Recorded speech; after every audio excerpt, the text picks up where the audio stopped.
Hi, everyone, and welcome to the Everyone's a Critic podcast with your girl Queenie and your boy Kojo, where we unpack our fave and sometimes not so fave TV shows and movies. Kojo, Queenie. it's week 8 of Love Island. What? How did we get here so fast? That's Finals week. but also so slowly. Yeah. It's the strangest thing. So June 6th was when Love Island season, I don't know what season this is. To be fair. It's been a long time. But the season started June 6th, and it's now August 2nd, and it finished yesterday. With Ekin-Su as our winner. Sorry, Ekin-Su and Davide, but Ekin-Su was always my winner, so I'm ecstatic about it. Kojo, how did you feel about the finale? Don't care. I don't care. I think the way you had a Freudian slip earlier when you said Ekin-Su won and didn't mention Davide and correct me.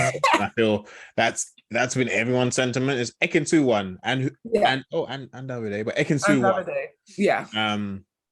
Which kind of reminds me of India and Dami when they were going through a rough time. People wanted to vote out Dami so bad they were willing to sacrifice India to get him out. Yeah. I can't lie, Queenie. I don't care. I'm not here for the love and Love Island. I haven't enjoyed this last week. I haven't even seen all the episodes of this last week. I saw the finale. I saw some episodes here and there. In terms of the winners, I'll say I didn't care who won. I just knew that Luca and Gemma couldn't win. I wanted anybody but Luca. You changed it too. How so? Enlighten me. Because I thought I've always been saying Luca and Gemma can't win. I said I thought they would win, but I always said they because of the country we're in. But I always said fuck Luca from okay. So okay. There was no one of the current lot who was left who I disliked more than Luca. And I think especially in these last weeks, he kept showing his ass. He kept showing how insecure he was. And you were in the final week. Like you're playing games and your partner has what did she do? She licked someone's chest or she kissed someone's chest or something? Yeah, because that was the challenge, right? But and that's what they were all doing. It wasn't even but then it's just and then he just like threw a tantrum and the wind whispers in Gemma's ear and Luca's just seething. Yeah. Can't stand it. It's crazy. I for one, like I don't know if you saw Luca's face, but he was literally like he like didn't know whether to smile or like cry. Like I think him and Dami genuinely thought that either one of them was gonna win. Yeah. Dami. No, let's talk about Luca first, right? I feel like Luca, like, in his mind, they've been together, pretty much since the start. They feel like they have no reason, like, he doesn't feel like they've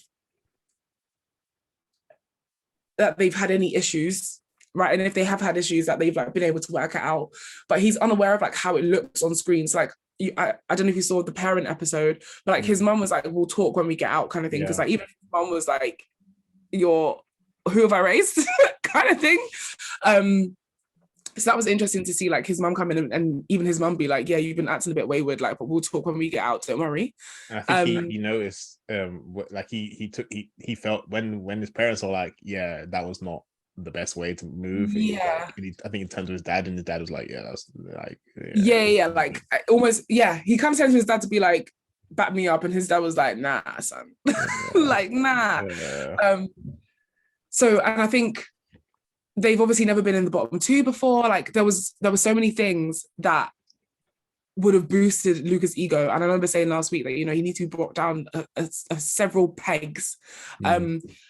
And I couldn't have been happier that he made it so close to winning, but not quite. I would have rathered he came second than like fourth, for example. In saying that though, I do feel bad for Tasha and what's his name? Andrew, wow. Apologies. I do feel bad for them because if if Ekin-Su didn't win, then I would have probably yeah, to be honest, let me just say it. I probably would have wanted them to win as opposed to Dami and India, just because I still don't really believe that Dami is really in this. I'm not fully sold. His body language, like the way he speaks to her, I'm not feeling it. Like suddenly, no, I'm sorry, right. By the way, just to let you know, for people listening, like Kojo is beside himself at what I'm saying. I have thoughts. I have one question. But seriously, like he asked India to be his girlfriend, right? Lackluster. But anyway, that's fine. It happened. And then after a while, like India would be so excited to be around him, and he was just kind of like not giving her much. Now I know that like obviously you're not on the show to perform or whatever, but like Dami's been performing since the moment he got there. So for me, it seemed a bit out of character, like for him to now like I don't know how to describe it, but he wasn't giving what I thought he might have given since he was saying that he was a boyfriend now. Do you know what I mean? I'm just not completely sold on this partnership. I do love India and I love that she's in love, but I hate that she's in love with this man. Yikes. Hate. Strong. Yeah, I don't like it. In terms of them two becoming official, was that when he gave her the promise ring, or was there a moment after that where it was official? Like he asked her, like he mentioned girlfriend, boyfriend. So I think he gave her the promise ring like weeks ago, like a couple of weeks ago, because this was when they were playing the pie game and you had to marry Pie. Yeah. And then India threw the ring. Yeah. So India was like, nah, I'm not marrying you, so see you later. Yeah. But then he found the ring and gave it to her. Yeah. And then she was kind of like, oh, is this a promise ring? And she was like, and he was like, yeah, I guess so, or whatever. And I was like, India, even you're giving him ideas. Do you know what I mean? Like you're giving him ideas. Who told you to say it was a promise ring? But anyway. I mean, so I know following that, was there a moment where they said girlfriend, boyfriend, or was that that moment? Okay. Yes, so there was a promise ring moment, and then they had their final dates. That was like basically most of last week. So for 2 days, we saw like each couple go on their final date. So on India and Dami's final date, Dami asked out India officially, but very lacklusterly for me, in my opinion. And then after that, like was almost like resting on his laurels, and it's like, no. So the final date's what I missed out on for sure, because again, I'm not here. I don't care about the love aspect of love. Like this stuff, it's so cringy, so forced, and because we're so close to the end, all of the couples are actually trying to win, and you're trying to win by showing to the public how in love you are, and how perfect you are, and how all that kind of jazz. It's just very sad to see. Anyway, Queenie, go back to a statement you made earlier, wanting Tasha and Andrew to win over India and Dami. Yeah. Andrew I know. Sucked a titty. Yeah. Yeah, but look how strong they are. Fair enough. That's nothing else I can add to that.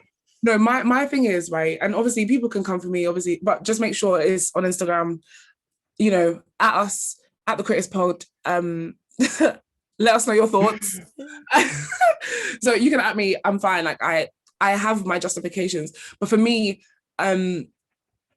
Andrew has known who he wanted since the start. True. Right? Andrew fell off because he was hard. Yeah, he fell off hard because he was led to believe certain things. Obviously, I'm not entirely I'm not entirely like blaming other people, because obviously he also fell for it. Mm-hmm. But he made a mistake. Whereas Dami's one was more conniving. Dami's one it was more conniving.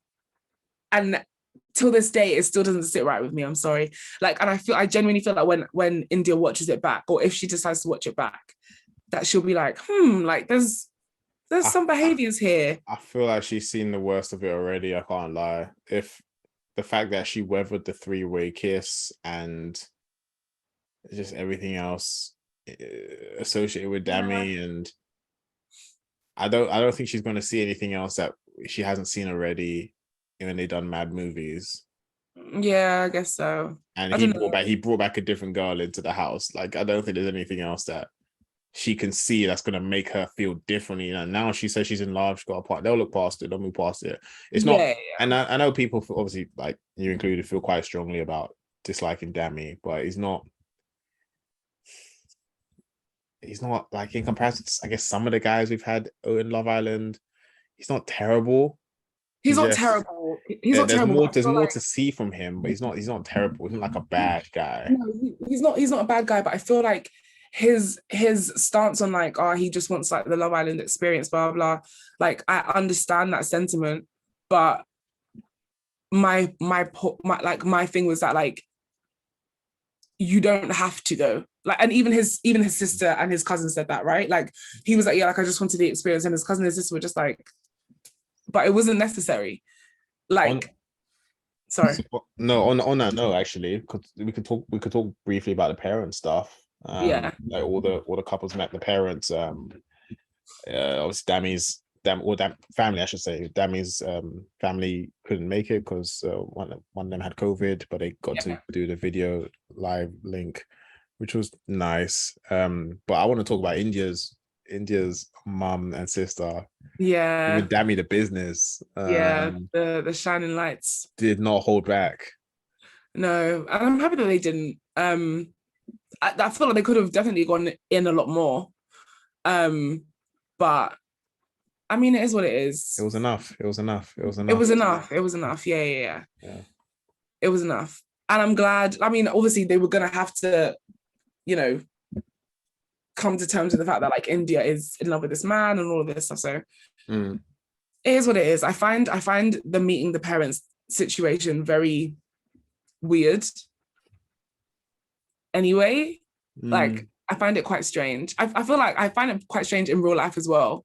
Like, not even just on Love Island. Because it's like 9 times out of 10, you've already told this person that you love them, and now you have to go take them to your family. And then what happens if they don't like them? You have a choice to make at that point. It's crazy. Yeah. It's bonkers, dude. They had an example of that, although they haven't been together long, in Paige and Adam, where Paige's mum and dad was very silent. Paige's mum was like, I don't trust him. Like, basically, I don't believe what things he says. But then, did you see the tweets following that and basically saying, like, the bird never falls far from the big bird? Because basically, Paige's mum was like, oh, like, I wish he was still with Jax, kind of thing. And it was like, did you see what we saw? Like, did you see what we saw? I don't think you did, darling, because if you did, like, you would see that your child. She was watching Love Island USA. She wasn't watching the right like, Love Island. Seriously, I don't know what was going on. Honestly, I don't know what was going on. How can you say you want your daughter to be with that man? He's even worse than Luca. Oh God, bonkers. Anyway, any other parents that stood out for you that you care about? Like, Tasha's dad was hilarious. Tasha's dad was funny. He's the one that said the salon's open all the time. Yeah. He was funny. I think everyone else, I was just kind of like, okay. Oh, you know what? Davide's sister, I really liked, because he had said something like negative about Ekin-Su, basically, and his sister was just like, Davide, like, bro, you can't say that. Or you can tell that basically the women in his life check him. Yeah. Which is probably why, like, he likes Ekin-Su, because she can do that with him. Do you know what I mean? But I liked that little dynamic that they had between their families. I thought that was nice. Yeah. And Ekin-Su's little brother randomly, like, was like, not randomly, but he just looked like this, like, crank guy, like, nice guy. Then suddenly he's like, basically, mess with my sister. Yeah. I like him. Mess with my sister, you're done, mate. I like him. He's like, and she deserves the world, and honestly mean it. You could tell, like, he's a younger brother, but you can tell he feels for his sister, like, for her, which is nice. Yeah. So yeah, the whole dynamic between that family I thought was really sweet. Yeah, that's all. I mean, that's I don't really have a lot else to say. I can't lie. I think overall, rapid fire thoughts on the season. I think I enjoyed last season more. Um, I don't know why. I think maybe because last season was my first like proper Love Island watching Yeah. experience. I was in a different like kind of housing situation, and things were maybe a bit more comfortable for me. But I preferred last season. Yeah. This one had more drama, maybe, but then last season A had lot Faye of and Teddy, drama. so I don't know. Yeah, see, last season had Faye and Teddy. That was a lot. Last season was a social experiment. This season was a mirror to to society. Like, I don't know. I was very excited at the start, and then like, especially in the last couple of weeks, I was just over it. Yeah, I can't explain the feeling. I think especially because like people were actually finding love. I was like, oh. this is what y'all doing on Love Island. You're finding love. I was like, this is so weird. But Yeah. you know what I am excited for? And it's not the fact that there's going to be 2 Love Islands next year, because Ugh, frankly, one is enough. I have a headache. I'm good. Okay. The What I king is am back. excited for, The king is yeah, back. the king of all reality TV shows is back. Actually, sorry, that's a lie. I will always hail Terrace House as the best reality TV show ever. I thought you were gonna say a real But show. that's Yeah. I'm sorry. I know how you feel about the show. Carry on. I take that back. by the by. Um, I'll say the prince of all reality TV shows is back. Big Brother. Guys, it's here. We're back. Big Brother. When is it coming out? 2023? Yeah, next year. No date attached to it, but it's back next year. No word on who's hosting, what the format is going to be. We really just got the jingle. Yeah.